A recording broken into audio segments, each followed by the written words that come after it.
Well, hello, friends. Welcome to another edition of The Shepherd's Voice, this first Friday in March. And I want to introduce you now and bring you to the host of the program, the Bishop of Trenton, Bishop David M. O'Connell. Bishop, welcome. Thank you, Jim. Hello, everyone. Good to be with you again.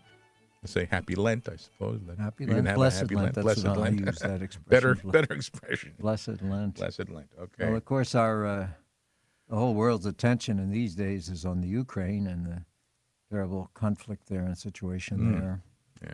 It's almost surreal. We're watching it on TV, and nothing's really affecting us here yet in any way, but the threat is there, of course. And you know, it's an interesting thing. I had a chance to visit the Ukraine when I was president of Catholic University. I was invited to come to the Catholic University over there in the Ukraine to give a talk. And the talk was on Catholic identity. And I spoke to the faculty and assembly there. And I met with the president and rector of Catholic University, Father at the time, Father Boris Gudziak, who is now the Archbishop of the Archeparchy of the Ukrainians in Philadelphia. And we had a very pleasant visit. I had the chance to meet with other academics while I was there. I had a chance to visit the seminary, and this was in Lviv.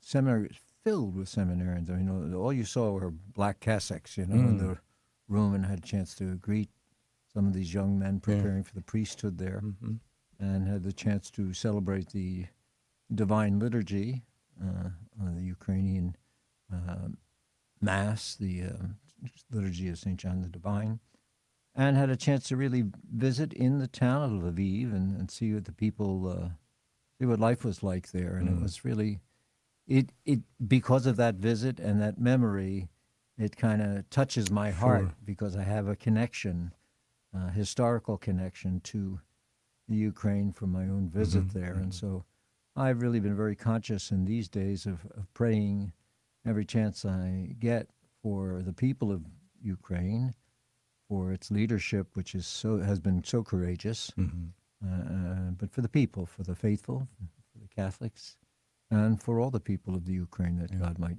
steady them in these difficult days. I wondered what the church's presence was in the Ukraine. You mentioned the Ukrainian church and Orthodox. Well, there's Orthodox and there is Uniate. The Uniate, of course, is the Christian Catholic church that is in union with the Holy Father, in union with Rome, and then the Orthodox, which is not.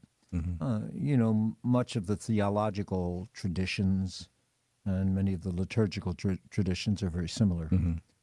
So there is a connection, and I would say, a strongly Christian country. Yeah.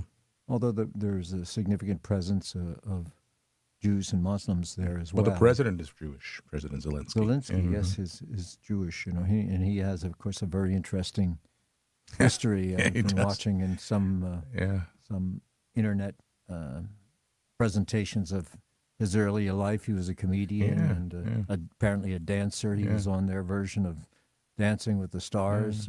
But showing such enormous heroic virtue right now. It's amazing. His really is strength, amazing. his heroic strength. But over 1 million people have left the country, have fled, as refugees, and that's going to have its impact in Eastern Europe, but it may even have its impact here. And our country has declared sanctions against the Russian government and actually the Russian president personally too. And as you think about it, as you listen to the various commentators, it just baffles me. I don't understand why this is occurring. Yeah, I would think the same thing. This day and age, it was not necessary. No. It was not provoked. It was just this quest for domination. Right. And the crimes against civilians. I mean, the horrible. You see the pictures that you of see children and women and families. So we really have to pray, as our Holy Father has asked us.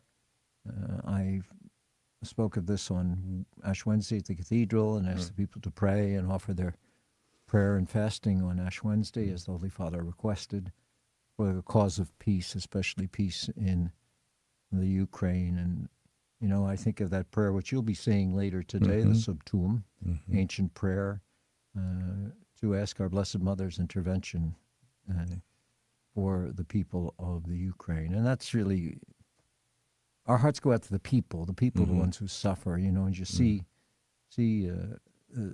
residential areas being destroyed. Hospitals, schools. People's lives, people in the metros or in parking garages and running out of food. They can't get out. The supplies can't get in, and the people can't really safely get out to try to provide for their families. I was watching something last night where, and as you mentioned, the commentators, they have many descriptions of the president of Russia and madman and insane. But one commentator says, this is just satanic. It's just satanic what's going on, the destruction of life and how it's happening. And as you say, unprovoked. And it's also hurtful to the people of Russia. Everybody is not in favor of this. Right. And moving forward in such a violent, brutal way, I just wonder what kind of conversations are occurring at the tables in the households in Russia, about this. And right. Well, they say even some of the soldiers didn't realize what they were getting into. Yeah. They just said we didn't know we were doing this. And they were saying, I saw it this morning on the news. Some of the soldiers, there's like a 40-mile convoy headed toward the capital, Kyiv, and the soldiers are just sitting in these trucks as they're stuck in the mud or they have flat tires. I mean, they weren't prepared for this kind of situation, and when they're confronted by the people of the Ukraine, they don't respond or react, in a harsh way. This is just a very, very difficult time, and it adds to kind of just a global feeling of instability. Yes. Certainly occasioned by, in the last couple of years, by the pandemic. And by the reactions to the pandemic, and a lot of differences of opinion about how to respond to it. And we're still feeling a little bit of that, although the pandemic seems to be diminishing a bit. We hope. I say that I'm not a scientist or a doctor, and I've had to remind people of that when they've been harsh with me. It's this is not my background. I have to depend on others to give me advice and so forth. So, but I just noticed that I think the pandemic has had so many, effects on people, but mentally and psychologically, I think it's had very harmful effects. I've noticed just an increase of harsh interactions with people, or quick responses, nastiness. More than I've ever seen it before. I mean, even in the grocery store. Yeah. People picking on the cashiers. The cashiers and the people that are stocking the shelves. They don't have anything to do with so much of this, but there's a lot of nastiness around. I've seen it even driving, although driving in New Jersey is always an adventure. No, I was saying the same thing. I've noticed that drivers it's very aggressive drivers. And the people, I think, in frustrations, whatever, are coming out behind the wheel, unfortunately. Very dangerous place. Well, we hope that this too is passing, although as some of the scientists and medical professionals that I've spoken to have said, basically what's going to happen is you're always going to have the coronavirus and its variants present, and that we probably we're going to have to end up like the flu, looking for an annual vaccine to deal with this. But who knows, and you just there's like so much every day I put in God's hands. I said, I feel bad, I'm going to sleep, but I'll give you I'll give you this to worry about. Right, exactly. This week, great week started this week. We had the men's conference out in Toms River this year. It was at St. Joe's Parish, St. Joseph's Parish there. We had about 300, 400 men who came. It's scaled down a bit from previous years when we've had crowds 700 or more. Right. I guess some people are still a little apprehensive. People are a little apprehensive of getting together. I understand that. And And also, as the leaders of the conference said to me, that they've lost a lot of the membership. Really? That there have been a lot of deaths among the regulars for the. Like everything else in the church, we have to go toward the younger people and attract them and bring them in somehow. And I was happy to see that there were a number of younger people there. Certainly younger than me. I say the same It's a thing. wide berth. Easy to say, that's right. But it was a good occasion. They had great speakers there. You know who was there? Jim Wahlberg. And Jim is the brother of Mark Wahlberg and Donnie Wahlberg, who's on Blue Bloods, really one of my favorite television shows. And he was there giving excellent, inspiring talk. In fact, all of the speakers that day were excellent. The leadership said that it was one of the best years they've had for inspiring talks. Good. And Wahlberg's brother, Mark Wahlberg, is just releasing a new movie called Father Stew. Yes. And that's coming out. And Jim, I spoke to Jim last night. He's down in Florida for the wedding of his daughter. And he's looking to try to create an event because the movie release is Good Friday. Right. Of course, we're not encouraging people to go to the movies on Good Friday. Right. But he said maybe sometime before then, we can have a special screening of it here in the diocese, and that he would contact the leadership of the Catholic Men for Jesus Christ and see if we can arrange something. So that'll be a great thing. When I called him last night, he was whispering on the phone. I said, "Is there something wrong with your voice?" Yeah. He says, "I'm in church." I said, "Oh." He said, "Yeah, I'm here at the rehearsal for my daughter for her wedding." Oh, okay. So I said, "Oh, I'll get to you later." Yeah. So I'll call him back and see what we can arrange. If something can be arranged, it'd be nice. Yeah. Well, let us know. We'll be happy to promote it. I certainly will let you know. And then on Monday night, I had a great evening I spent with the seminarians of the diocese. We have 10 fellows, and they're attending Mount St. Mary's in Emmitsburg, and 3 of the 10 are at St. Charles Seminary in Philadelphia. So I asked them if they could get together to visit with me. Mount St. Mary's is on spring break this week, so it was easy for those men. St. Charles doesn't have their spring break until the week after Easter. But they still, they're not that far away, so they came, and we went to Leonardo's restaurant over. Sure, we know Leonardo's very well. Yeah. Roberto's a wonderful guy, and he was very kind to us and actually opened the restaurant for us, even though the restaurant was closed. It's closed on Monday, as many restaurants are in the area. So we had a wonderful time. But what I wanted to do with the seminarians, I wanted to give them a chance to participate in a synod session. The synod is going on, and this journeying together, this listening that we have been talking about and emphasizing, and I wanted to give them a chance to speak. It's interesting because when I do have the opportunity to be with the seminarians, as I do in many groups that I visit, I always say, "Is there anything you would like to ask me? Is there anything you'd like to say to me?" And of course, the seminarians almost never say anything. Yeah. So I said to them, I said, "Well, unlike in the past, I want to hear from you today while I'm with you." So here's my question. If Pope Francis was sitting in this room, what would you say to him? What advice would you give him? What question would you ask him? And that seemed to click because they all had an opportunity to say something, and they had some good insights. It's a listening session, so what sometimes is hard for me in some of these synod sessions is to hear what people say and not to comment. Right. And that's difficult because sometimes people say things that maybe are not quite right or quite accurate.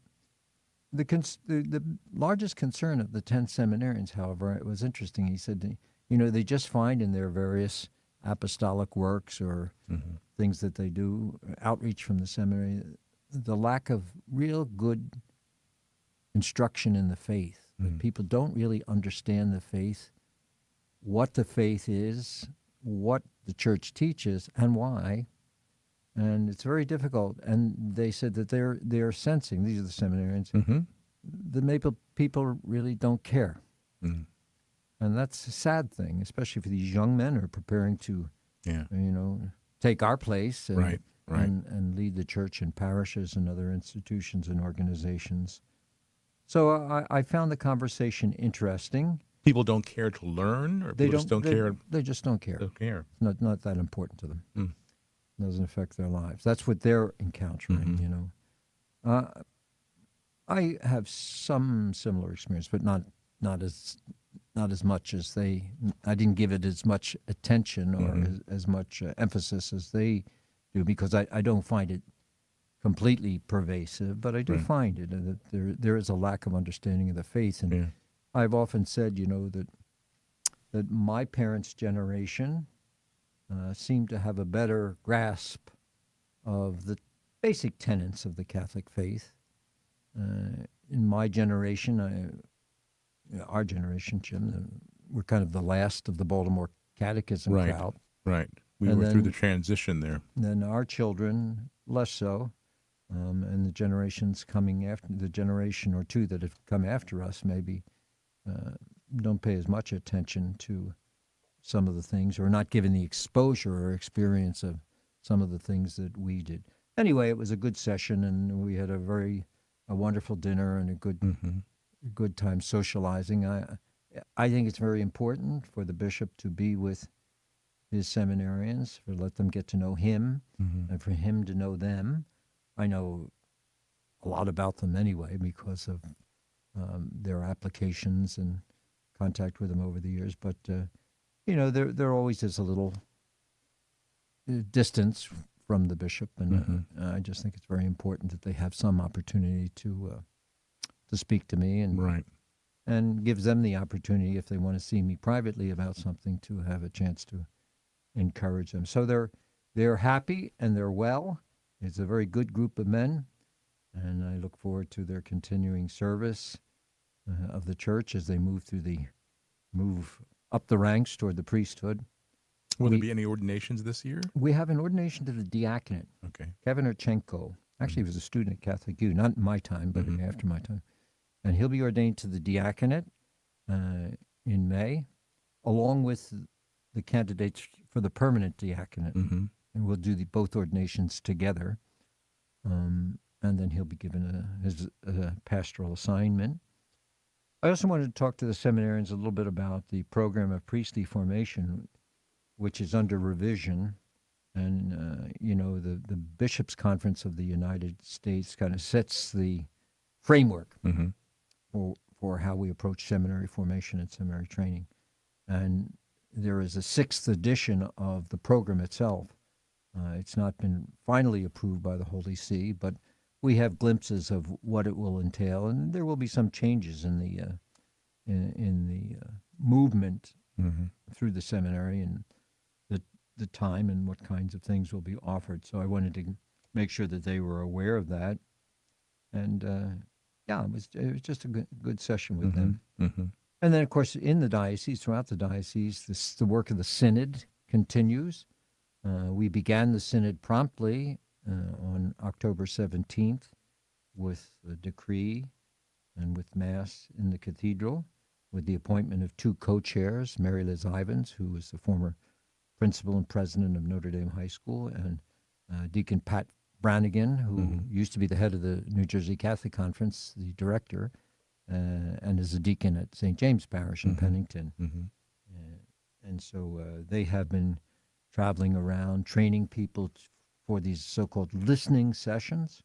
And what I'm hearing from the folks, not only from them, but from others in the diocese, is that the people participated in the training sessions, but not a lot of people are coming to the actual listening sessions that are being offered. And some people are disappointed, and my response to that is we offer this and people come who want to come and who want to participate, and they participate freely, and that's the best we can do. It's not something you can force. The synod, the diocesan part of the synod will end on the original date, it was supposed to be from October to April, Mhm. April 1st. Mhm. It'll end, and I'll meet up with the two co-chairs, and I'll look through some of the things that came across, all of the things really. I have a chance to look at that. And then I have to formulate a 10-page report, Mhm. which then goes to the Conference of Bishops of the United States, who then will have a chance to gather all of the documents from the 195 dioceses of the U.S. that have Mhm. participated, and make a report and presentation for the final year of the Synod, which will be the traditional gathering of the Pope and the bishops elected, and Mhm.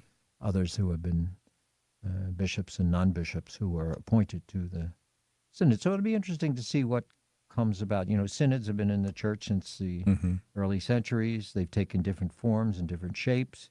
It was after the Vatican Council that Pope St. Paul VI had instituted the Synod as a permanent canonical institution in the Mhm. church, set up an office, and even when the synods are not in session, and they're not every single year, this office still continues to work. Pope Francis has taken the synod in a little bit of a different direction, in that he has cast the net very widely in terms of getting input and advice. So it used to be the bishops. In past cases, the bishops would come together as Yeah, a let's just synod. say since 1965, Mm-hmm. there are two kinds of synod: an extraordinary synod and an ordinary synod. Mm-hmm. Both of them deal with topics of special urgency. The extraordinary synod is convened if there is urgent urgency to some topic. The ordinary synod would be scheduled with some regularity, and it would be the Holy Father, and then bishops who are elected in the various countries and regions of the world, and then bishops who might be appointed. Mm-hmm. And then there are observers and others who participate, resource people. And in the more recent years, the population of the synod has moved to include others, in addition to the bishops and those equivalent to bishops who are invited to attend or elected to attend, Right. and lay people and lay women as well, to have some role and some voice. So it's an interesting process. This one is interesting to me because it's a synod on synods. Mm-hmm. It's a listening about listening, Yeah. and it'll be interesting to see what comes about. I've seen, especially in some of the, our friends on the alt-right, of course they condemn anything that comes out of Rome, but have said, oh, well, no, this is going to change all the teachings of the church. And the Pope has said that that's not the purpose of it, that the teachings are not going to change because of the synod. Right. And, some conversations about, everything's going to just blow wide open. And the Pope has said, no, it's not a democratic process in the sense of it's not a governing process. Right. And it's not going to change things, and that we should avoid the same old, the same old debates, and the same. Focus on the positive. Right. So I'm looking forward to see what. Well, Holy Father will be celebrating his 9th anniversary later on this month. It was 2013. Hard to believe. It is hard to believe, but you think when that happened in the early years, by now this should be a completely different church, according to what people predicted. Yeah. People who were not happy with his pontificate or are not, and it's sad that you would go in that direction. I just find him, the couple of times that I've been in his presence at closer range, not just sitting in the St. Peter's Square, but actually had the chance to talk to him. I celebrated Mass with him, just the two of us, on 2 different occasions. And not as easy, he's not as comfortable in English as Pope Benedict was. Certainly fluent in English and very, very, very good. He's not as facile in the English language. He understands. He picks up things.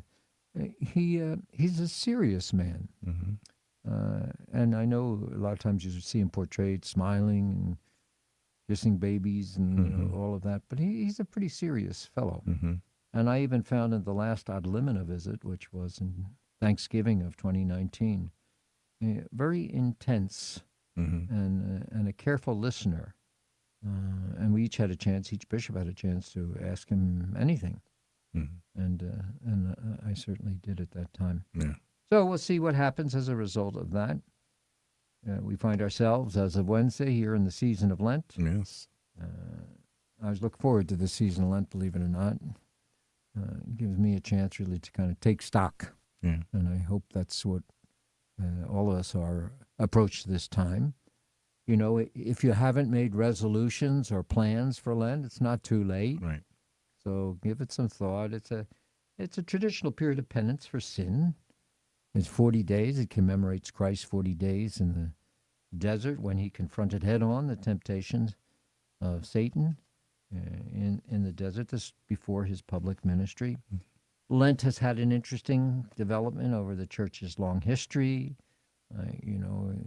It's gone from a period of a couple days or intense fasting to what has become a 40-day season. It was around the Council of Nicaea, I think around 325 or so, that the formulation of Lent in a way that is similar to what we experienced started or began. Spiritual discipline and mortification. You know, growing up, as you know, Jim, well, since we were both contemporaries, was always giving up candy, right? Or favorite things like that. When you got a little older, just giving up smoking, or we giving up something, and that was always the emphasis. And it's a good emphasis, and it's a right emphasis, but it's not the only emphasis. Yeah.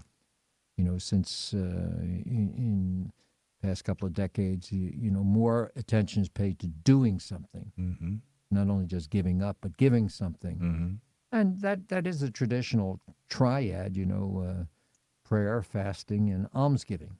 The three legs of the season of Lent, and certainly that has not changed. Fasting and abstinence.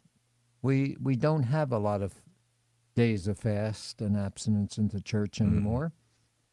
For us now, in our canon law and in our practice, fasting 2 days, Good Friday and Ash Wednesday and Good Friday for fasting. And fasting is one full meal a day. There's a lot of things people say about what constitutes fasting and what you can eat and what you can't eat. And, Pope St. Paul VI said it, after the council, the law of fasting allows only one full meal during the day, but it doesn't prohibit taking food in the morning or at night. As far as quantity and quality are concerned, it goes with the local custom. I write every year. I send something out to the parishes with the requirements of Lent, and then I write something in the Monitor and on the website about Lent itself. Fasting, those 2 days, it obliges Catholics 18 to 59. So we're out. I know. We're out of that price range, right? That's right. And abstinence is obligatory for those who are 14 and older. It's abstinence from meat.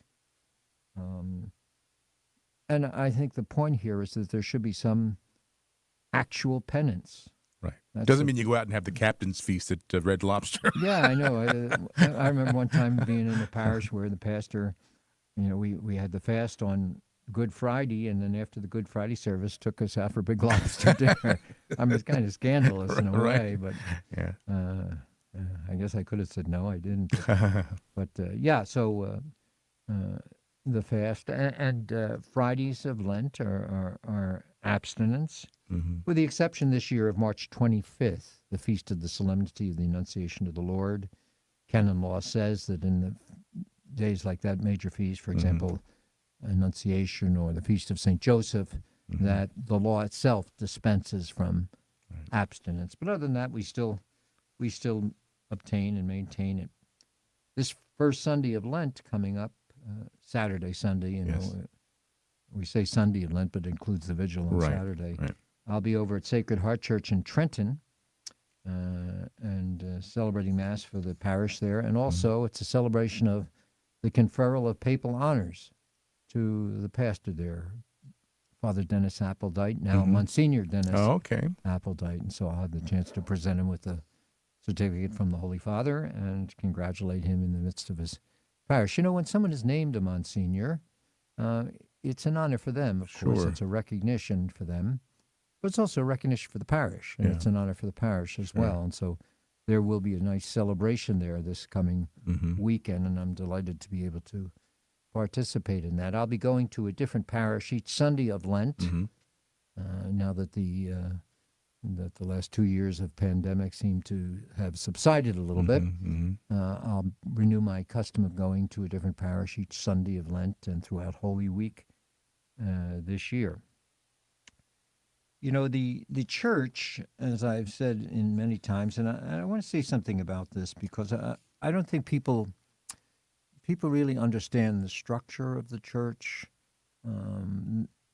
or they positively misunderstand the structure of the church. You know, the Catholic Church is a community of faith, worship, and law. In the faith, we know what that is. Our common beliefs, our values, what we hope for, as we read in the letter to the Hebrews, and conviction about things we haven't seen. And you know, we have a faith that we hold in common. That's why we speak of the church as a community. It's a community referring to people diverse in composition, but bonded together, united together with a common history. We have a history in the church. We own it, good and bad and ugly. We own it. A common purpose. Christ gave us a mission, really a continuation of his mission and beliefs and values and goals and expectations. All of these things define the community that is the church. With respect to the Catholic Church, faith is a spiritual conviction in relationship to God as creator, Jesus, the Son of God, as our Redeemer, and the Holy Spirit as our sanctifier and sustainer, three distinct persons in one God. And it's not only relationship with them, but through that relationship with God, a relationship with one another, who are all created by God and are children of God, and so important. The church is a community of worship. It refers to a common and shared response to God in prayer. There are things that constitute Catholic prayer, and other acts that are considered, not only the Mass, the Eucharist, which is our central prayer, but other acts that are considered sacred, the sacraments and sacramentals. You know, this week we had ashes. Ashes are not a sacrament, but are sacramentals. They're things that point to something sacred. And a set of laws, you know, and this is probably the one aspect of this community that gives people the most agita. You know, the fact that the church is a church of laws, and laws are supposed to be point people to the common good, the fulfillment of the common good, what's good for all. And there's a universal law in the church, canon law. There's a particular law in the church that's focused on regions or dioceses, and other types of law in the church. And I think it's important for people to realize that in this community of faith, in this community of worship, in this community of laws, the accents on community, common, that people have to realize that it's not a democracy. Yeah. You know, and I think, you know, as time has progressed, and you know, people seem to think that the church is a democracy. It's run by majority rule, and it isn't. Okay, we have the Pope is the vicar of Christ, and he's the authentic teacher, and the bishops in union with them, successors of the apostles as they are, join with him in communion, in teaching, and share with him that. And so my role, for example, as bishop of this diocese, is to ensure that the mission of the church, which is to teach, to govern, and sanctify, is fulfilled. Because that was the mission of Christ. Right. That's the mission he handed on to the apostles, and that's the mission that the apostles hand on to their successors. And so that's our role. You know, sometimes people don't realize that the bishop, whatever they think of their bishop or of me or those who will succeed me, you know, I do not lick the stamp on every letter that comes out of the chancery. Mm-hmm. You can't run the church alone. The church in our time is not the church of Jesus' day or the earlier apostles, we're talking about billions of people. Yeah. We're talking about lots and lots of forms of expression, and we're talking about structures and facilities and schools and all kinds of things that were not present in the early church. I hear sometimes from people, well, what would Jesus do? And I said, well, let's rephrase that. What would Jesus do with 1 billion followers in a church with all these physical facilities and a place with, what would he do then? That's the and question. Worldwide, yeah. Yeah, that's the question I always have to ask, what would Jesus do in the concrete situation in which we find our church? And here in the diocese, I have a number of groups or bodies that help me. The Presbyteral Council, which is the priests of the diocese. They are, some are appointed and some are elected by their regions, and they come together as presbyters, as priests, to give me advice. Yeah. I have what I created when I came, an Episcopal Council, and that term may be used in other dioceses, but here in this diocese, it's the vicars, my 4 representatives. I have a representative in each of the 4 counties of the diocese, because I can't be in all counties at once all the time, everywhere. So there are 4 priests that I appoint who are vicars, substitutes. Vicars means substitute. They stand in for the bishop in their region. And then I have a few other priests who are part of this Episcopal Council whom I appoint. I have pastors, pastors of large and significant parishes, as well as pastors who represent populations in the diocese that are particularly large. We have a college of consultors, and that's established by canon law. And they have a set of responsibilities, like when the bishop dies or the bishop transfers and there's a vacancy there, they have a responsibility to elect an administrator and submit that name to the Holy Father for approval until a bishop is named. There are certain acts of financial administration that require the consent of the College of Consultors, and so that's another group. And then we have a finance council, which is mostly lay people with expertise in finances who help to advise the bishop. The finance council is required by canon law, as it is in every parish. In a parish, the parish council is not required by canon law. It's encouraged, but it's not required. But a finance council is. But in both cases, they're advisory. They advise the bishop, or in the case of a parish, they advise the pastor about things that are significant in terms of the resources and stewardship of parish's physical assets. We, in the diocese, the Finance Council, again, composed mostly of lay people, meets a couple times a year, 4 times a year. And I'm present, the Vicar General is present, and whatever audits, financial audits or financial decisions are made, we discuss.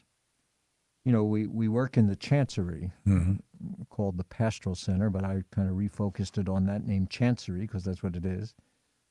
All of the offices in the diocese, the finance office, the tribunal, the pastoral life office, the communications office, all these offices, social work, and so on, they all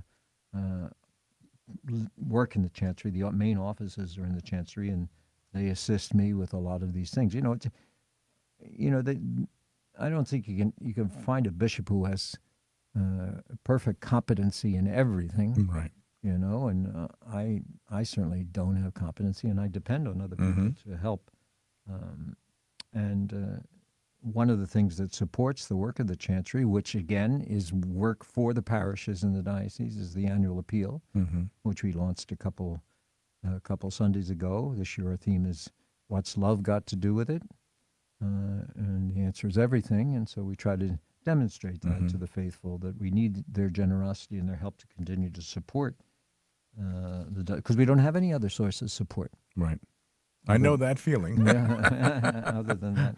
And then, of course, in the next level would be the pastor, curates or parochial vicars in the parish, and they have their parish council and their finance council and so on.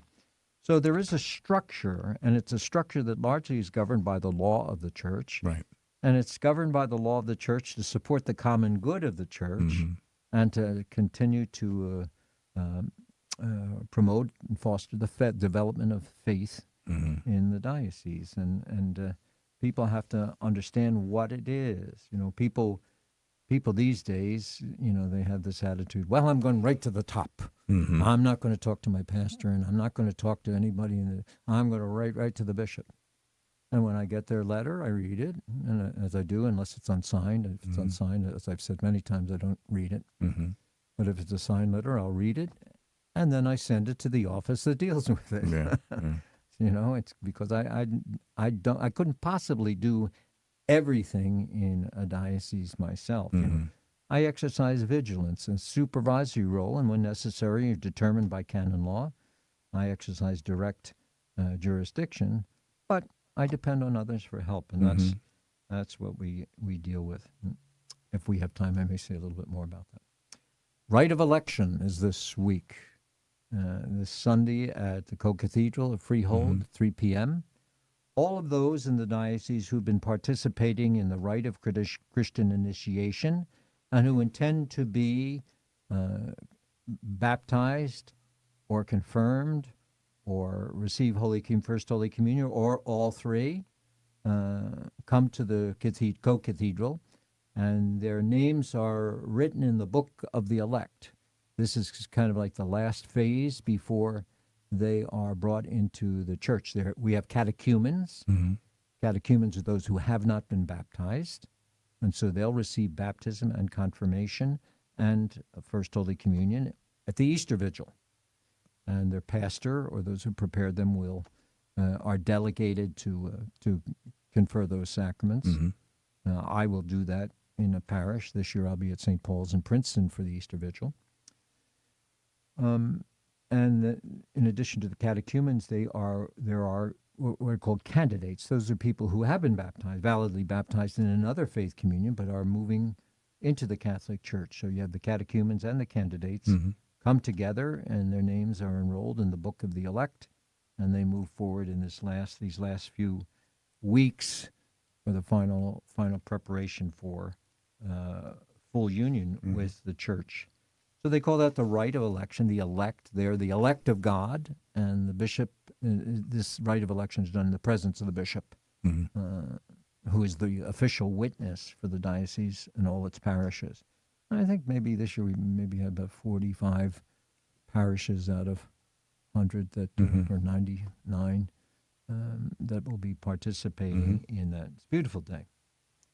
Mount Carmel Guild, you know the Mount Carmel Guild here in the diocese in Mercer County, which serves the poor and the elderly and has done so for over 100 years. They'll celebrate their Founders Day on March 13th with a Mass at 12:30 at St. David the King Parish.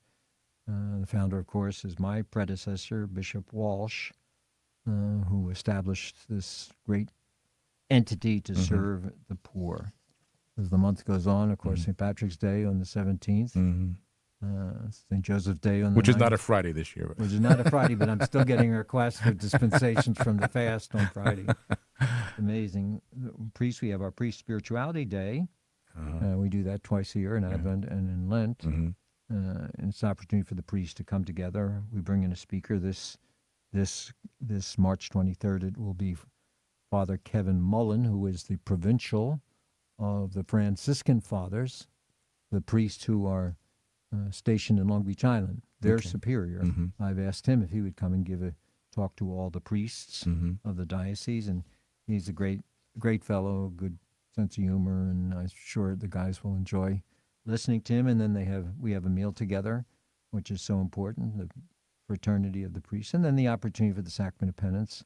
We bring in priests who will be available in case the priests, you're a busy priest, they don't always get the chance to to get to confession with the same ease that the rest of the parishes do. But so I have priests there who are serve as confessors for the priest, and so it's a good thing.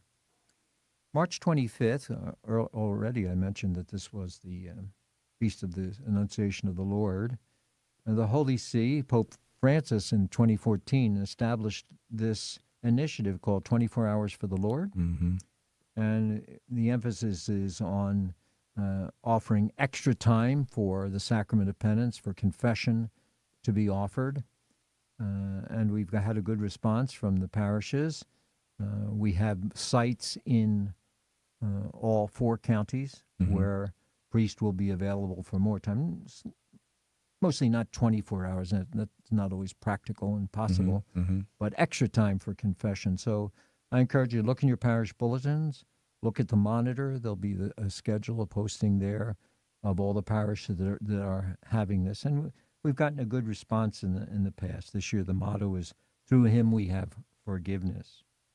As the month comes to an end, we have pride in our priest dinner. The Knights of Columbus always host a dinner every year to thank the priests who serve in their parishes, and they're doing so this year, although the venue is different. It's going to be at the Southgate Manor in Freehold rather than down at the shore. So we still have a couple minutes. Let me just say a few things that are happening. I just want to make some comments. One of them is there is this rumor going around, and it's been fueled. It came to my attention through the media that the Church of the Epiphany in Brick is closing or merging. And let me just say that's not true. I don't know where this came from. I know there's some agitation down there about a couple of things, but whoever started this rumor, this is not true. The church is not closing. I've spoken to the pastor. I asked him, make sure you announce that, because whoever started this it's mischief, and whatever their motivation or reason. Yeah. So the Church of the Epiphany in Brick is not merging or closing. There are no plans to do that. You know, what the future will be, no one knows, because a lot of our parishes have to face diminishing numbers and all of that. Right. But right now, there are no plans whatsoever to close that good parish. to know. We have, in that same area, people have probably been reading about the sale of some land from one of our parishes, Visitation. The parish has entered into a land purchase contract with a recognized developer. The parish has had land, I think it's 34 acres, maybe. I think it's about that many. I'm not sure the exact number, for years. And we pay $25,000 a year in taxes for just land that is not being used for anything. And that's a burden on a parish, especially a smaller parish. And so finally we've had an opportunity to enter into a contract with a developer. Of course, people are rising in rebellion and saying, the preserving open space. There's nothing on this. Visitation in Visitation in Brick. And the parish certainly is not opposed to open space preservation, but the parish needs resources. No money, no mission. Unfortunately, that's the situation, and the parish just can't continue to carry the burden of $25,000 a year just for taxes. That doesn't include anything else. But people are reacting, and I in a sense, I say overreacting. I had a letter this week from some officials down there. Well, the contract has already been made. We can't break that contract without incurring a lawsuit, and we're not going to do it. But again, as I mentioned earlier, we live in times where people can't accept answers that they don't want or they don't like. Right. But we are moving forward with the contract as we have made. Some officials down there say, well, we haven't been able to get in touch with the diocese. That's not true. We've been in touch with people. We've responded to people. It's just that the answer that we get is not what they like and not what they want. So, unfortunately, people have taken it out on the parish, protests in front of the parish. They contacted CBS at one point. Seeds of Service, which is the social program, the what do you call it, the ministry program there, reaching out to the poor and serving the needs of the poor and the homeless and the hungry in that area. They were even protesting them because their office happens to be next to the church. You know, this land belongs to the church, and the church disposes of it as it sees fit and as it's needed. And so I don't think my words will be the end of this discussion, but and the big complaint is that it's just open space. And it's open space. And then they say, well, this developer is going to put in residential homes similar to others in the area there, that it'll create traffic burdens and all of this other stuff. So we've considered all the options. We've touched base with those we need to touch base with, and we're going to move forward with this. And another issue down in the shore area is the closing of Mother Seton Academy. That's generated some agitation among some of the people. There's all kinds of things being said that are unfortunate. The two parishes merged their schools into this one school a few years ago, 3 or 4 years ago. And they merged because their enrollments were dropping. And rather than close both schools, they figured, well, let's give this a shot and see if we can keep this school going. Well, as of today, they have 138 students in grades 1 through 8. And it's just not viable. It's not sustainable in its present form. The total operational budget for this school for last year was $1,470,000. The tuition for a single student is $5,000, $550, and many people ask for discounts, and for that they can't afford it. But 138 students. The diocese has helped subsidize it.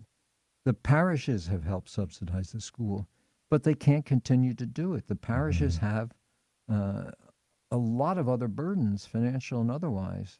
The two parishes, St. Aloysius and St. Veronica's.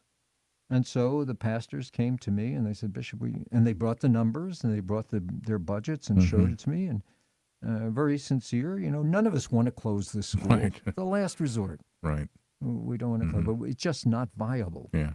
And the diocese can't keep providing for that. I mean, their overall debt to the diocese alone, in terms of operation, $150,000 for back insurance bills and $81,000 in property and casualty, which you have to provide. Yeah. I mean, we're dealing with a real-life situation here. This is not something that's just some flight of fancy. But people are being very, very tough. The decision has been made at the recommendation of the two pastors who are the co-chairs of the school to close the school at the end of this academic year, and the school will close. But again, a lot of people, we're trying to raise money, you know. They don't realize, you know, you raise $150,000, which is a wonderful thing. Where were you when we needed you over the years? Well, we didn't know. Well, I find that very hard to believe. But $150,000 will barely cover. It's a drop in the bucket when you look at a $1.4, almost $1.5 million annual operating budget. And you raise this money, and that's a wonderful thing, and the intentions are great. But are you going to do that every year? Yeah. We just can't continue to sustain. You know, when I came here, my first annual appeal I dedicated to the schools. And I said at that time, I'm all for Catholic schools. 100%. My whole life has been in Catholic education. Right. But not at all costs. Yeah. And the parishes, they have to support religious education programs where there are many, many more students affected than actually go to a Catholic school. So we're sorry. This is not something we want, but it's something that is necessary. And so that's where we are at the present time. I just wanted to address that. I know that, again, that won't be the end of that discussion either. I got a call from a congressman yesterday about it. Oh, my. You know, and some local politicians. Wow. Well, would you like to support school vouchers? How about that? Yeah, Maybe that would make all the difference in the world. I think so. Anyway, blessed Lent to everyone. It's great to be with you and continue to serve you as best I can in the diocese. Thank you, Bishop. God bless you. God bless.